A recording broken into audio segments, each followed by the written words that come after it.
No norte da provincia de Lugo críanse o maior número de cabalos de pura raza galega. A gandeiría de Alejandro Salvatierra conta cun rabaño de case 100 destes exemplares que pastan en liberdade por estes prados de Neipín, na Pontenova. Facemos pastoreo rotacional e de brao trashumamos, vámonos para alturas máis con eles porque seca o pueblo, entonces levámonos todo o ganado prácticamente de aquí. Adel é unha das 300 gandeirías galegas que pertencen á Asociación de Criadores de Pura Raza Galega.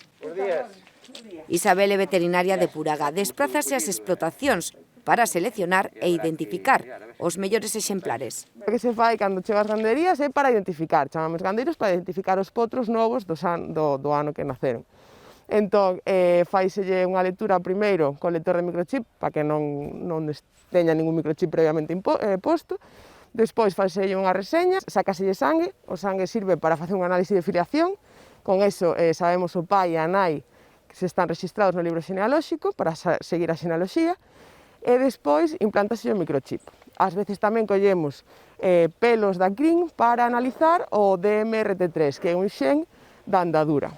Puraga constitúese no 2005 para traballar en rede na recuperación desta raza en perigo de extinción.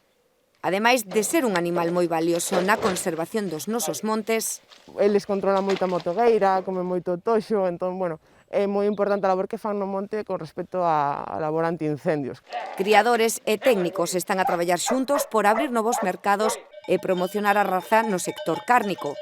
O colectivo vén de recibir da Deputación de Lugo unha liña de axudas para a promoción da carne de poldro. O obxectivo, aumentar en Galicia o consumo deste produto de calidade. Estamos intentando metelos no mercado, dándolle algo de promoción para que a xente vexa que é unha carne sana, que é unha carne que, ademais, que está criada en libertad e que está sin medicamentos nin piensos. Case o 100% da carne destes animais exportanse a países como Francia, Noruega e Italia. Queremos fomentarnos que volva o consumo a Galicia, criar en Galicia, matar en Galicia e que se consuma en Galicia. E darlle o valor que ten o noso, que sempre, a lo mellor, valoramos máis o que temos fora que o que temos na casa. Outra das apostas da asociación é o ámbito deportivo. O cabalo galego de monte ten unhas grandes calidades na andadura e cada vez é máis demandado para esta modalidade hípica. Estamos apostando por sacar cabalos de andadura, entón estamos asesorando eles nos sementales, nas eguas que debemos de deixar para criar, que facéndonos análisis de pelo polo tema dos genes, e despois venenme microchipar e desparasitar.